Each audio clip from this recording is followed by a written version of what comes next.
Welcome to the Mike and Doug Show, and Tyler. Welcome, Mike, and welcome, Tyler. Thank you. Good to see you both. Yeah, and I am so excited. And before we get started, because I know we have some really interesting things to talk about today, I wanted to give a shout out to all the cats in Africa for saving the world and voting no with the World Health Organization with these amendments and lock down all of us on the planet and erase national sovereignties around the world. Africa stood up and voted for humanity. Thank you so much to Africa and all you Africats Thank you out there. So now, Douglas might continue with the show. And that's true because we blasted Tedros and showed the whole false narrative, disinformation, misdirection that was happening. And basically, the amendment was to say that Tedros could write the imaginary, which he says 30 countries have already signed, but it's only in his head, the imaginary international pandemic treaty, which would then really control your life. If you thought the control was bad during COVID, nothing compared to what Tedros wants to do. He says he's closed up all the holes. And as soon as he gets the international pandemic treaty in place, he will rule the world. Now, Klaus Schwab, who I like to call Clown Slob, showed up at this World Health Assembly, which is supposed to control the World Health Organization. Total nonsense. He should have worn a pinky ring and a cape along with his evil emperor outfit, and maybe or maybe a Darth Vader helmet. I don't know. Oh, a hairless cat. A hairless cat holding the hairless cat. It's always very effective. Now, nobody listened to him, and nobody listened to George Soros either. And that's where we're going. There are moments in history. They like to call them watershed moments. I don't. I like to call them moments in history because these moments in history are usually hidden with the greatest of effort. And you have discovered, look into whether Gab is really free speech and whether it's really on its own platform or whether it just pulled an app off the shelf, which you're going to tell us about in a minute. And you looked into the miners and the researchers and the staff writers and actually Betsy and her team. I looked a little bit, but I just started laughing after a while because Torba doesn't seem to know anything about technology. So how's he going to save the technological social media world? Anyway, what we're finding out here is that there was this watershed moment. Oops, I said it, where the King of England, George VI, met with Truman on the Augusta, the USS Augusta, which was basically the ship for the president. Obviously, a very top secret ship. No, it was the flagship for the had president. to have been. I mean, if the president was riding across the Atlantic in it, and the King George got on that ship twice, but the deal is, when you match up the moment that they met and the moment of the dropping of the bomb on Hiroshima, you have Truman sitting as a lapdog in the British monarch's lap, King George's lap. It's obvious Truman had to go get permission. Now, he didn't get permission from the Russians, obviously, and he didn't get permission from the French or anybody else, but he went and literally at the moment the bomb was dropping, he was kowtowing, he was bowing before the king. That is the same kind of moment historically changed. It's the crux. It's an apex of history. It's the linchpin to understand certain things. British had already controlled banking through the Rothschilds and the Bank of England and the monarch, having a veil of secrecy around the Bank of England. They had controlled the press and propaganda through the Empire Press Union, which you and your researchers discovered and brought forth, and so many people don't understand that at all. We showed how what came out of Cecil Rhodes and Alfred Milner and the Royal Institute for International Affairs and Chatham House, and then became the controlling factor for foreign affairs in America, the Council on Foreign Relations, all British. You've shown that General Sarnoff was part of the British team that stole the Tesla inventions and turned it into a weapon, radio propagation.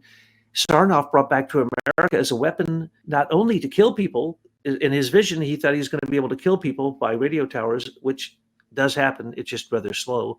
But it's also to propagandize. They realized we got to get out of newspapers. And the British controlled intelligence through, of course, their British fleet. And before that, it was the British East India Company's fleet. And so we're seeing that if you control intelligence, you control wars. British Right. invented World War I and World War II, and almost every single false flag that got America into a war was from America. What I say, and this is cosmic, and so when you said this and showed us the proof, I almost fell out of my chair. And that's rare because I got a lazy boy. It's hard to fall out of. And let me tell you, that was the moment when America gave over its superpower status secretly to what became Five Eyes, Correct. what became the Commonwealth. And we became a Commonwealth nation at that point, an extension of the British through the Serco and now in America, the SES, which is basically just supporting the Crown agents. So what you have discovered is the moment when Britain continued to be the superpower, but made us look like we were the superpower. And then we did the research, and it looks like there was no atomic bomb dropped on Hiroshima or Nagasaki because they were just like the other 66 fire bombings using napalm, a brand new invention, of course, by some friends we pointed out. Napalm in cluster bombs bombed Tokyo for 3 hours solid. You take a picture of Tokyo, you take a picture of Hiroshima and Nagasaki, you can't tell the difference. There was no atomic bomb at that time. So the propaganda of the British was so powerful, they convinced everyone America now had the ultimate weapon and that Brits were our friends. And that was the end of the war. Well, why were they going to the Why was Truman already in England going to the Potsdam Peace Treaty when he was just then dropping the bomb that then caused the capitulation, which caused the possibility for a peace treaty? You see? Mm-hmm. Add up the dates.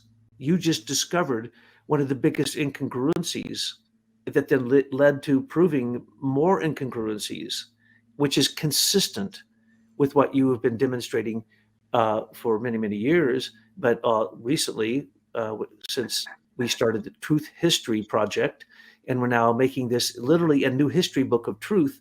But the thing is, it's truth history / news. This history affects you today. And if you don't know it, you're ignorantly watching us repeat it right now. Yeah. The thing I think we don't understand as Americans is because we have a large landmass, we generally think of the U.S. Army as being the driver of our military. And it's taken me a long time to get over that and realize that the real driver of the U.S. military is the Navy. And that comes out of the British Empire priority on the Navy because they're a small island. And so they, since the British East India Company, have focused on making sure that their Navy was stronger than anyone else in the world. Well, the French and the Spanish and the Dutch competed with them for the longest time.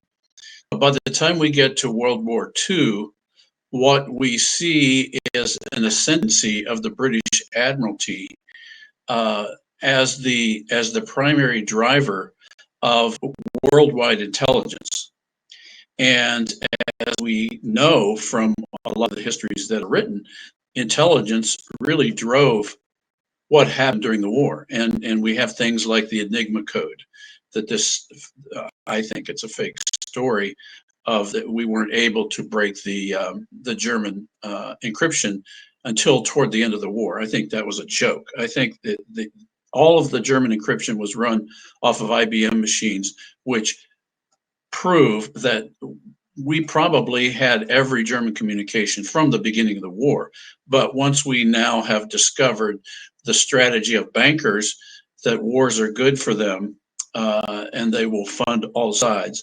We now see that the British and American banks had a motivation to extend and prolong the war so that they could make their fortunes and then prepare for the post-war Marshall Plan, where they could then make their fortunes again as they, quote, rebuilt Europe, the one that they just destroyed. And so what we discovered in looking at, I think Tyler asked us and our team to look at the background of Andrew Torba, of Gab, and for the longest time we couldn't find much because Ancestry had completely wiped him out of their records. Now, what we now know is whenever that happens, they're hiding something. And tell people And who owns Ancestry.com, please. oh, I don't remember. Who is it? It wasn't the lady from YouTube, Wajanaxia, whatever her name is, participate in that or buy it out or something? Well, it's owned by one of the big international finance companies like BlackRock or Vanguard or somebody like that. Anyway, it's been bought out. So whenever we see records censored on Ancestry, that's a red meat to a dog to our AFI researchers to try to dig under that. Well, were you going to say something, Douglas? You can't stop those blue tick hounds. Right. They go all day and all night. Right. They grabbed that meat and they just kept shaking it until they figured it out. And I here's just what checked. It's Blackstone that bought them out. Blackstone. Yeah, There we okay. go. That's that It's important Schwartz. to know That's that because Schwartzman guy. yeah, because they can just erase anything. And this is always a place that you've gone to check ancestry because it matters. We're finding that genealogy and bloodlines actually do matter in this war. Right. You check there regularly, and you go and check this, and boom, it's gone. If Yeah, you say nothing. Blackstone, you say China. And if you say China, they want it because they're going to manipulate your ancestors. Everyone Right. who comes to China who has an ancestor in China is a Chinese spy. Sorry. Oh, what a surprise. Well, Why? Schwartzman. Because they torture their relatives until the spy delivers. So simple. Exactly. And Schwartzman set up something called the Schwartzman Scholars, which is a copy of the Rhodes Scholars, and he's out there financing new blood for the Pilgrim Society as we speak today. So there we have. One of the things we've seen about the organizations these guys fund is they can't lie about everything because there's a lot of people involved. And so when they don't think something's consequential, they'll leave information up. When they think it's consequential, they'll take it down. Well, in this case, Andrew Torba is wiped off of Ancestry. You can't find it. You can see his brothers, sisters, relatives around, and that's how we figured out the background, his background of his father and his grandfather and his great grandfather, and his heritage goes back, by the way, to Poznan in Western Poland, which used to be a part of Germany, but after the war went to Poland. But I digress. So what we then saw is that we had to figure out another way to figure out who Andrew Torba was. And to cut a long story short, we discovered in a database of court records that his father and mother in about 2000 and I'm going to say 16 or 15 went bankrupt. They did voluntary bankruptcy on their consumer debt and their credit card debt, which was about $87,000. They went bankrupt, and in the process of disclosing their holdings, they identified Andrew Torba as their son. That's the only record we have where we see them directly identified with Andrew. But that was enough, because once we knew that who his father was, we then could start tracking it back. So what we then, yeah. So then what we looked at is his father. And at first, we saw the record that he was a lifelong courier for FedEx. And there's nothing wrong with that. That's an interesting career choice. But nonetheless, that was what it was. And then we looked at his father, and his grandfather was the interesting character because his grandfather was in the U.S. Navy. At the end of World War II, he was stationed on the USS Augusta during a very key time in the development of the post-war world of the Anglo-American alliance. And as you said, we see that this USS Augusta was the flagship for the president. And then on the week before the Potsdam Conference, and then I think the bombing of Hiroshima was on the 6th, on August 6th of 1945. On August 2nd, the Augusta received a visit from King George VI, who visited President Truman on the Augusta. What we've now since learned is that the Augusta was probably the most fully loaded electronic warfare and secret communication cruiser in the American fleet. And so it would have been a potential communications hub for whatever information was being shared related to the bombing of Hiroshima and then Nagasaki within the next week. So he met with the king before the bombing of Hiroshima. Now, what we don't know is that the king was the titular head of the British Pilgrim Society. We know Truman was a member of the British Pilgrim Society. We also know Churchill was one of the founders of the British Pilgrim Society. So now all of a sudden we see all these pilgrims joining up on the for this visit. And it doesn't take long to have your key meetings when all you're trying to do is get permissions for things. And so what we can see there is that there was some very specific reason why our president was meeting with the King of England, who is the titular head of the British Pilgrim Society, that was clearly driving the agenda of the war through their banking buddies. I'm going to stop there and see what comments you want to make. Well, you've already made enough to get me all excited.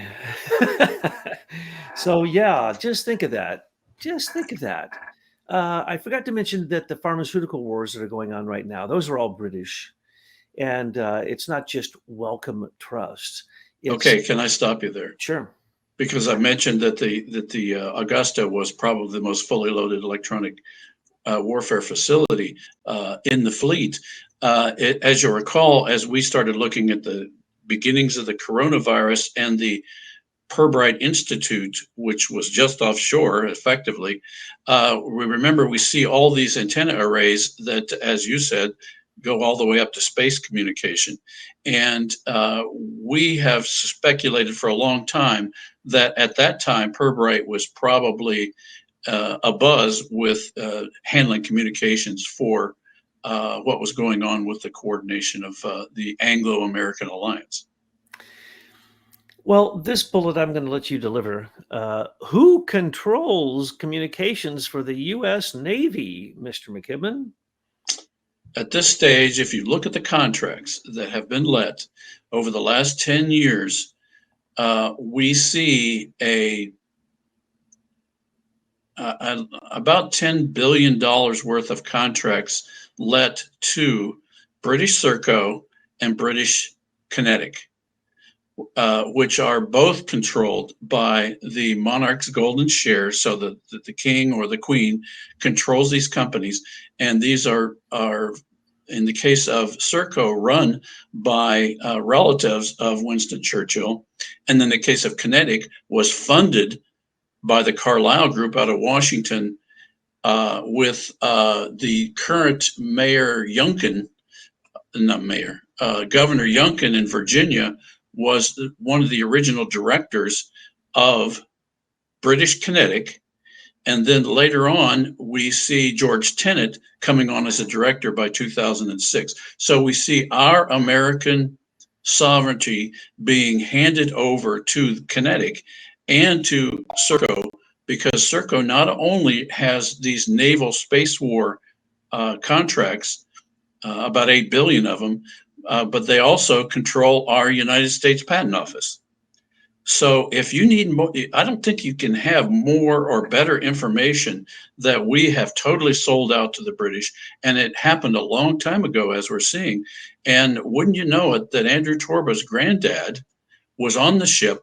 We've now, and just before we came on the air, discovered the muster roll for that ship.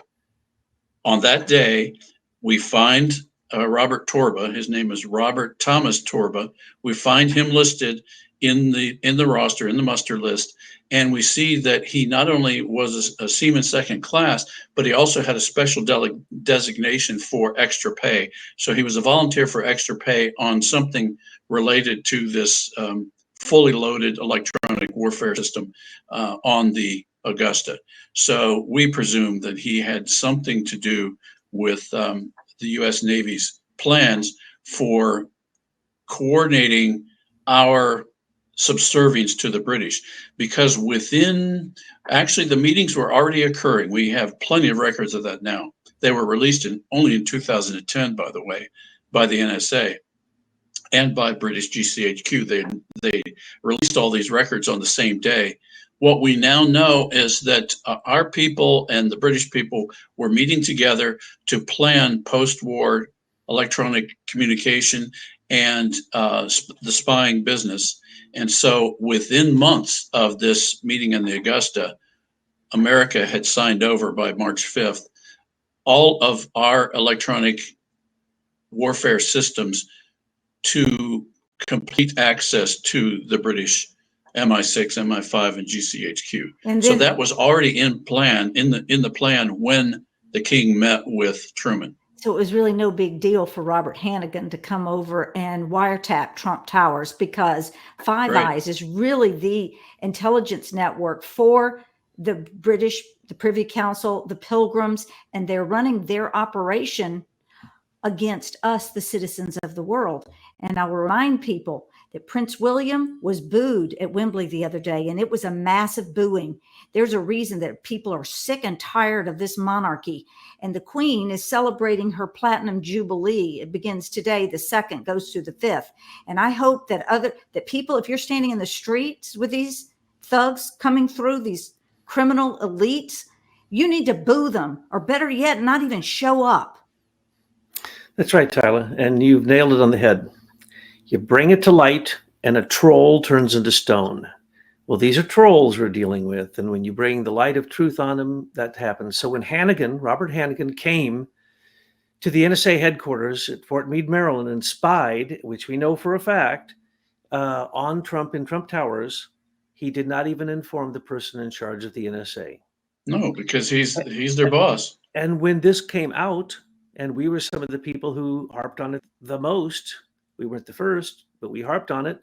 When it came out, he resigned and nothing ever happened to him. And don't forget that Durham, trust in Durham. No, Durham just allowed Sussman to walk, which means it's all over. The statute of limitation is almost over, even if it was 7 years, if there is such a thing in this particular case. But that's how long it takes them to look at the crimes. And then what do? They exonerate them.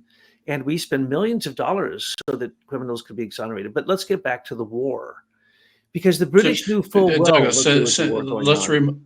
Let's just remember that whenever a lawsuit occurs with any kind of player, that is a way of delaying the justice for years and years and years, and figuring out a way to exonerate the person with the evidence that's coming forward.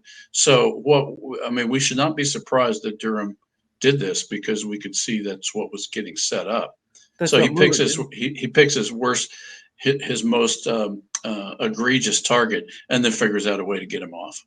I still say that James Comey was the star witness for Mueller's investigation, and that's the reason he was never called as a witness, and it's the reason that he was completely immune throughout the whole thing, because once you've testified as state's evidence as a star witness in a grand jury, you can't be prosecuted for it, and never again in your life, because of double jeopardy.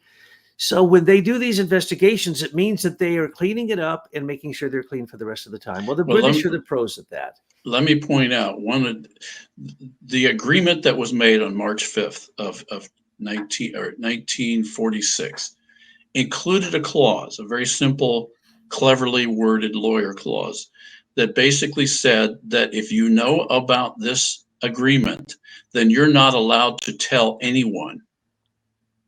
Nobody. The Five Eyes Agreement. That's the war. There's pharmaceutical wars, there's all the wars I've mentioned, but the big war is the industrial espionage control of intelligence. Right. You can create wars, you can hide wars, you can fleece nations, you can do anything you want if you can control the intelligence. And media, mainstream media, is intelligence. And you have, and we have helped, of course, show the map of the Pilgrim Society's complete control of all the radio waves, all the networks, all of any broadcast anywhere, including on the internet, because they even control Facebook. They sent over their ex-prime minister, deputy prime minister, to take over public relations internationally for Facebook, as Facebook is found to be, the biggest liar on the earth, and they stole the technology from you and your team in Ohio. I want to go to that though. That's Torba. See, Torba was supposed to be the hero. We were chased off of, when I say we, that would be me following my beautiful wife, Tyla, going from one site to the other to try to protect ourselves from the attacks, because we saw 60,000 conservative voices deplatformed, demonetized, attacked, kicked off, sued, doxxed, you name it, in all of the different social medias that took the source code, stole the source code from you and your team. Now, Torba was supposed to be the big hero. Oh, by the way, when we trace back all the people who were subsequent to getting that source code, it's the IBM Eclipse Foundation open source. They say they gave it to everyone. And now IBM went to China and created China's open power. And I just looked up today, and now there's open programming, open this, dual program.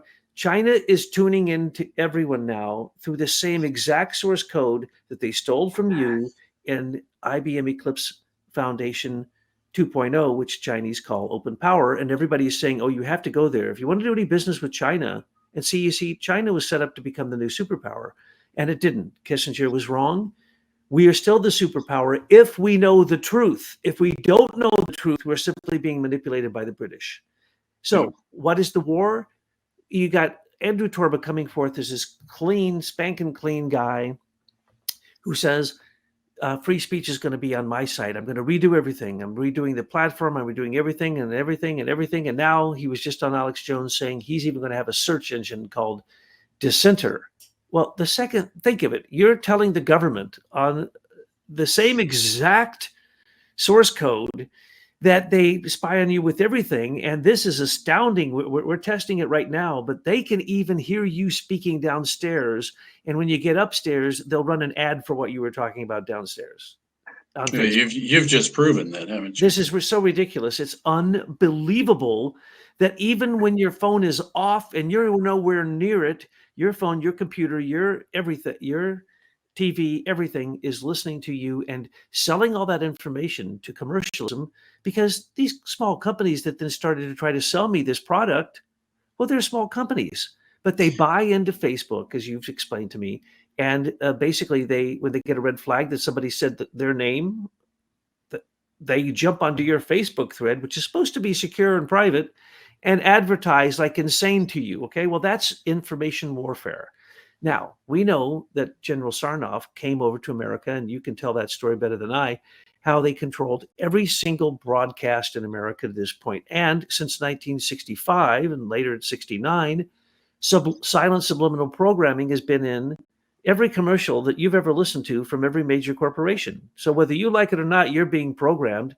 And the beauty of that is it programs you even when the television is turned off. Yes, correct. The subliminal silent programming still runs when you can't hear it when the TV's off, even when you walk by it. Now that one of the crazy. things, I know it does, but one of the things I've noticed when you tell people this, if they're intelligent people, they think that they are somehow immune from the effects that causes.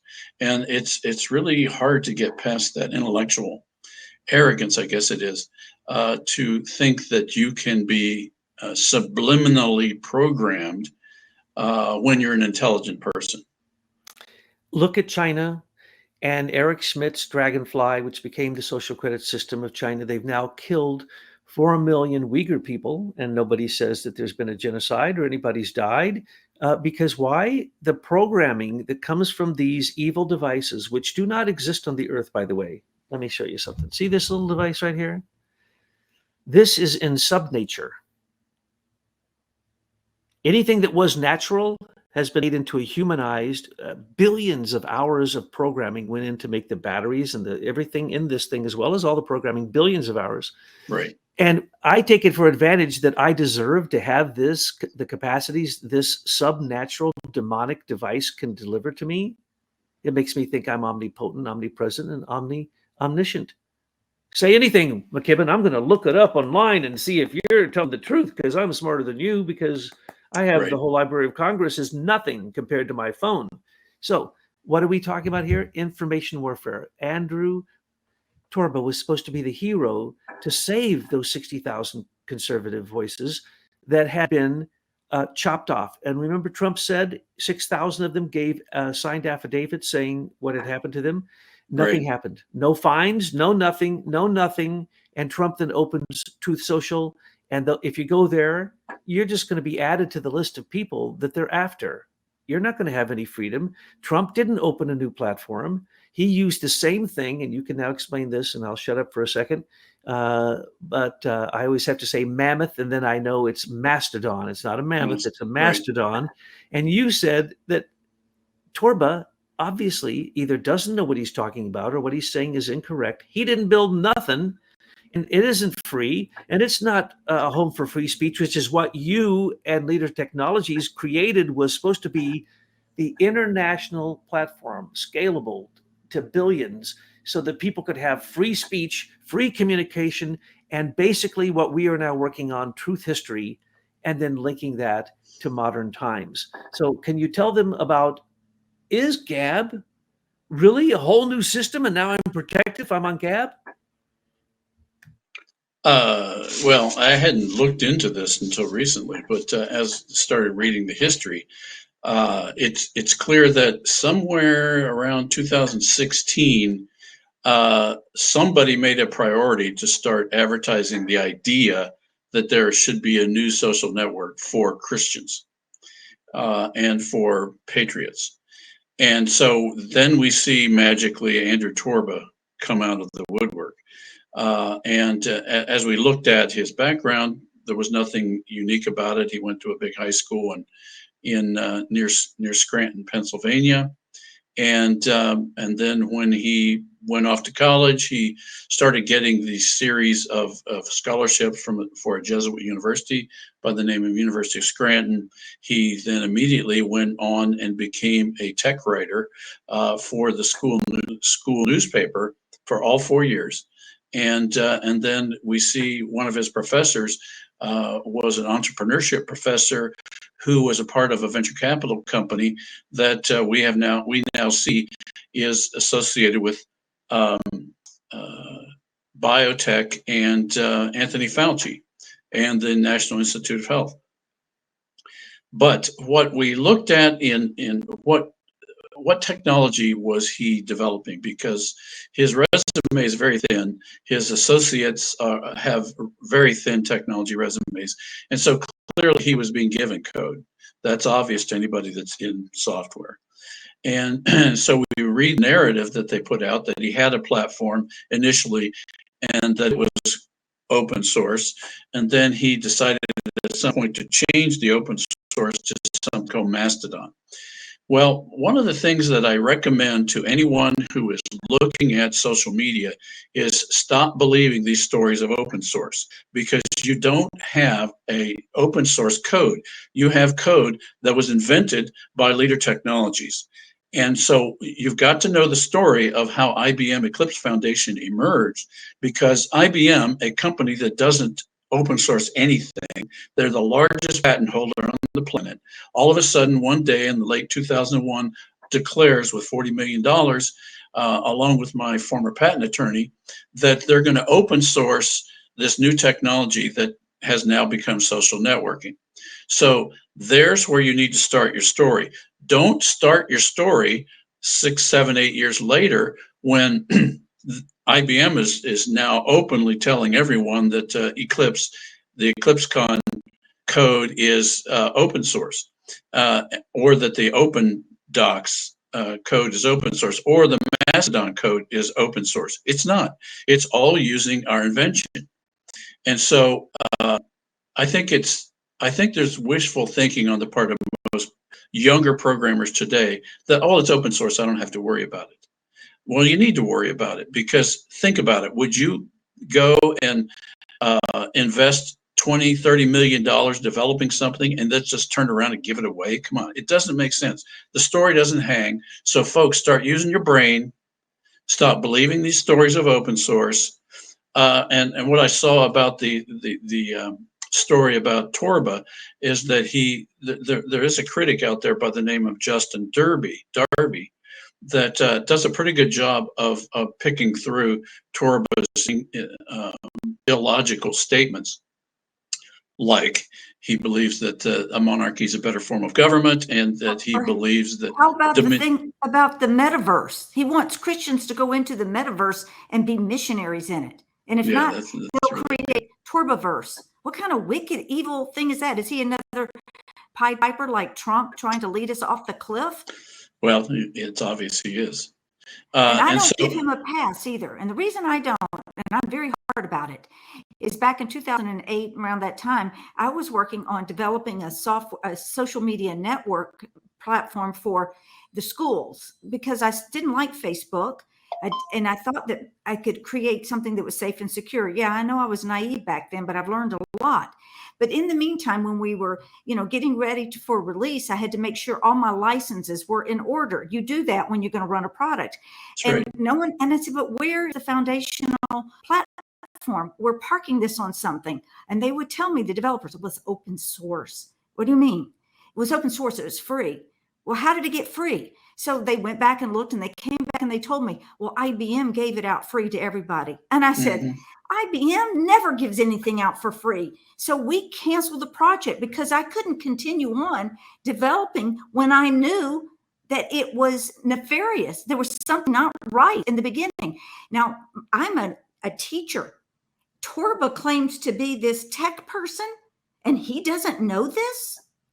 They want to know. They want that to be the case so they don't have to deal with it. Well, that's why he will get no pass, none from me. No, they shouldn't have a pass. I mean, ignorance is not bliss here. Whenever whenever you develop anything with technology, you always have to look at your licenses. I mean, try to use Oracle without a license. Try to use an enterprise version of Microsoft without a license. You aren't going to do it. They're going to knock you down. But all of a sudden, these guys who are magically benevolent and they give away open source. Well, the reason they needed to do that is they wanted to make a clean break with the past so that they could let the user world believe that IBM gave it away, and they didn't. They stole it from us. We've proven that. But Mike, by giving it away, then IBM Eclipse and the Highlands Forum and DARPA always had the back door to anything that was parked on the platform. Well, so it was that's a the whole perfect point. way for Five Eyes to spy on anything we were doing. That's exactly the point. And who has the encryption keys? Hillary Clinton and Robert Mueller. No, she's never going to jail, people. Wake up. The NSA put a backdoor system into the code that is Eclipse today, or Mastodon, or OpenDocs, so that there is a universal access to all social communication in the world. That's what they've done. Now, we didn't intend to do that with our system. We were going to have a proprietary system that you could come on, you could pay a fair license and use. That was the intent.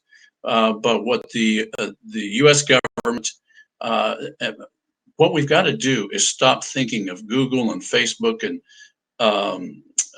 Instagram as all independent companies. They're not. They're all part of the military-industrial complex, all developed out of the Highlands Group, out of the Department of Defense, who are directed by the British Admiralty and the Pilgrim Society. And everything we're doing now is based on misinformation. And if you are willing to assume that open source is a real thing, then you're believing a lie. And then think about it. Anything you build on top of that lie will also be a lie. So what we've got, our younger technology guys have got to wake up and start using your brain and realize there is a source for this information and it's not free. And you should start paying Leader a fair license fee for the use of its invention, and then you can be the first really legal social networking invention on the planet. And is that why Alex Jones and others will not interview you? I mean, imagine this. You are the inventor of social media networking. I put you in the category of a Tesla. So you're saying that Alex Jones wouldn't interview Tesla. Oh, he will not interview. He will not discuss you. He's a complete shill. and he is there to protect the Pilgrim Society. And anyone who is not ranting and raving and yelling about the theft of social media is in on it. Well, I know you can't agree, but it's true. Oh, it's simple. We've been here for 6 years and they still haven't picked up the phone to interview you, but they interview Snake Venom Man and Torba and all these other crazy. I mean, you got Ann Vandershill. She won't even show your picture on her gallery of guests. As a matter of fact, we've done a test. Betsy Ross, I'm sure some of you know her. She's a very fiery person. She monthly used to set out the challenge and say, all right, you, at that time, hundreds of thousands of people who listen to us, we want you to go to all your favorite online citizen journalists and ask them why they don't address this month's topic, senior executive service. You can go to Wikipedia. And if you don't know about senior executive service, then you should not make a single statement about anything going on in Washington, D.C., because you're simply uninformed. Or she would choose Serco, and then we'd focus on Serco. And then people woke up, and they would wake up in these campaigns that happened each month, and it was a war, because what we're dealing with here, since the time that the British decided that, yes, information is more powerful than bullets and bombs, we have been in these are weapons of mass psychological destruction that they have been manipulating. If you go, we know now that for children, the longer they spend on their phones, the more depressed they get and the more suicidal they get. It's as simple as that, folks. It's 20 times worse than being addicted to heroin. Because the flashing lights and so the metaverse, let's remember Andrew Torba wants to create a Christian metaverse. The metaverse is created for one thing and one thing only. The most sophisticated brainwashing programming ever created. Because when you have them on, all you have to do is flash a series of lights in a certain frequency and a certain rhythm, and you are then hypnotized, and whatever then happens after that, you become. It's as simple as that. So Andrew Torba, again, is either extraordinarily unintelligent, or he doesn't know what the technology is. I had to assume he's never been onto the metaverse, because anyone who goes on it says it's the most pornographic, disgusting, violent, aggressive, sci-fi, sexually awful, and people get raped in it. And people don't know that you can put on you put on augmented machines under the parts of your body, and you can have sex in the metaverse. So how is it Christian missionaries who can get raped are supposed to go in there and somehow redeem the evil of, as we know, look at the evil that happened with Facebook. It's now, not only was it stolen blatantly, but the story they told us was such a stupid lie. I'm certain Mark Zuckerberg has never written a line of code in his life. And I wrote code back in 1968, okay? I was in the NSA. This guy doesn't know code. He doesn't know anything about what he's talking about. Elon Musk, same thing. But Andrew Torba is not your standard DARPA Silicon Valley cardboard cutout, because he's supposed to be leading the resistance. That was what was puzzling about looking at his background, is there was nothing. What we normally see is a bloodline pedigree, and we weren't seeing any of that. But then when we saw his grandfather and his obvious connection to U.S. Navy intelligence, then it started making sense, because what we noticed is that in his resume after that, it said he became a truck driver. So he made his life as a truck driver. Now, there's nothing wrong with that. But then we noticed that Andrew's father was also a truck driver, a courier for FedEx, a lifelong courier FedEx driver. Now, there's nothing wrong with that either. But what you've got to ask is, what is this fascination in the Torba family with driving trucks? And then we recall another person who had a similar resume, and that was the father of Baron Richard Allen. And Baron Richard Allen is the current vice president of communications for Facebook in Europe. And if you recall that one time when they called Zuckerberg to appear before some British parliamentary inquiry into Facebook's propaganda activities, Zuckerberg didn't show up, and Baron Richard Allen shows up and starts answering questions. And I don't think anybody was too impressed by that. But when we started looking at his father, what we noticed is that even though he went to probably the most exclusive high school in Britain that had been started and trained all the British East India Company executives for hundreds of years, what we see is that his father, after leaving that um, high school, was a chauffeur. He was a chauffeur the rest of his life. Mike, what And about, did you yes, mention already about Robert Torba's Senior special pay category in the Navy? I didn't know, but he had a special pay category, and on a signal ship would certainly have been involved with signals. And so what we think is that his grandfather was sent back to the United States. He'd been groomed on the ship during a really critical time in the history of that boat and U.S. Navy intelligence. And probably that driving was a cover for whatever naval intelligence activity he was doing. But to finish the story on Baron Richard Allen, what we see is his father was a chauffeur.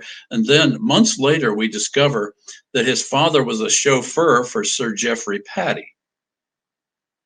And Sir Geoffrey Patty was the keeper of at that time, the keeper of the Queen's golden shares. He was intimately involved with Sarnoff, with RCA, with NBC, with General Electric Corporation in Europe, with the British military industrial establishment.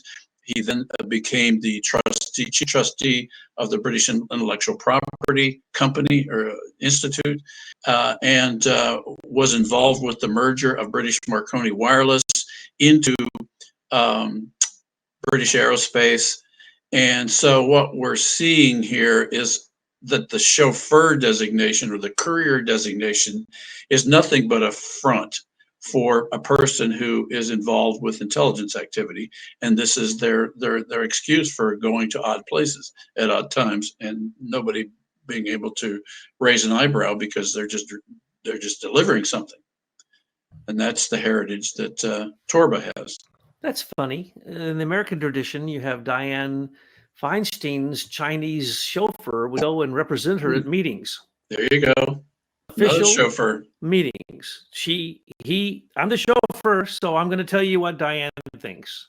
Okay, well, this is so pathetic because what you have here is Andrew Torba, who obviously doesn't know much about anything really, because when he makes posts, it's so easy to criticize them. You go, why would you say that? That's even opposite of what you then preach, and it sounds like you're in the Queen's pocket, and that you're just like all the rest of them, and that you don't even know what you're here for. You don't even know what the real program is. That's what I get from the guy.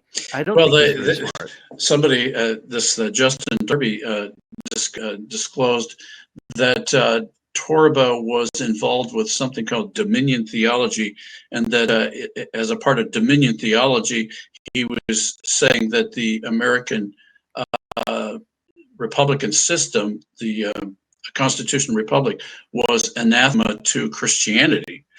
And I happen to know something about Dominion theology because it emerged out of Texas in the 70s, and it was the hot thing for a time, but that time is long past. So for somebody to be bringing up Dominion theology now is they were looking for a hook to hang the British story that the monarchy is a better way of doing things.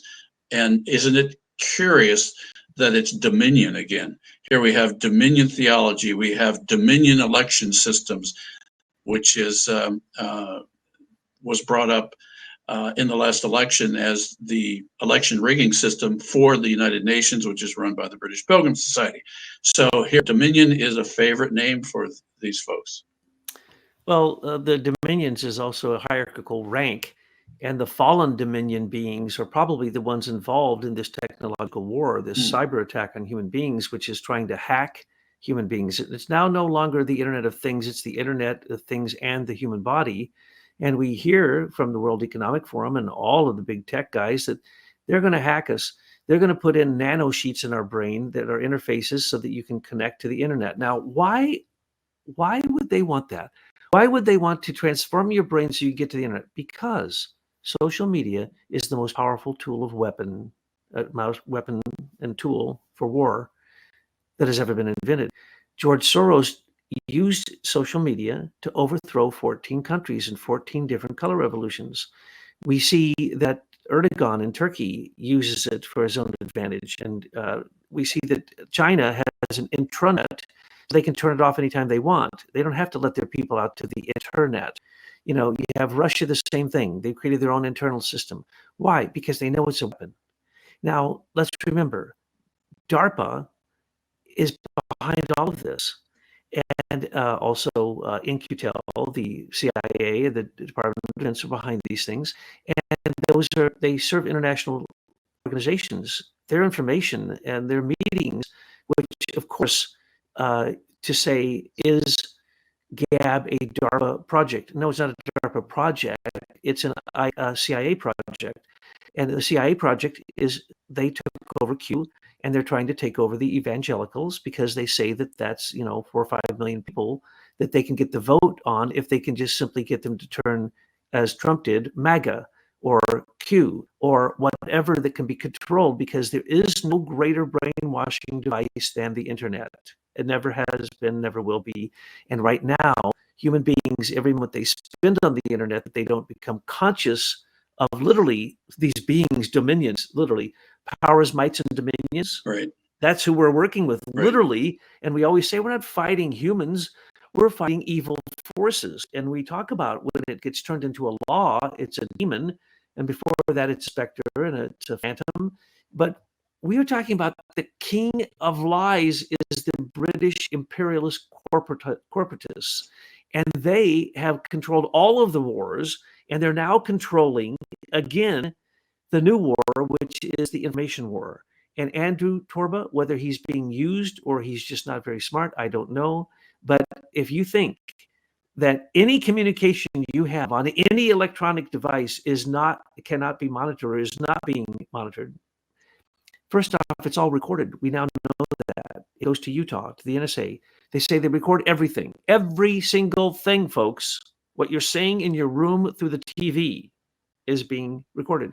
But only if they target you, well, then they go to the next day to attack you. But when they do attack you, some people believe that in all these shooters that happened, they were usually intercepted by local police multiple times, and then by the FBI. And so they have a long history with the FBI.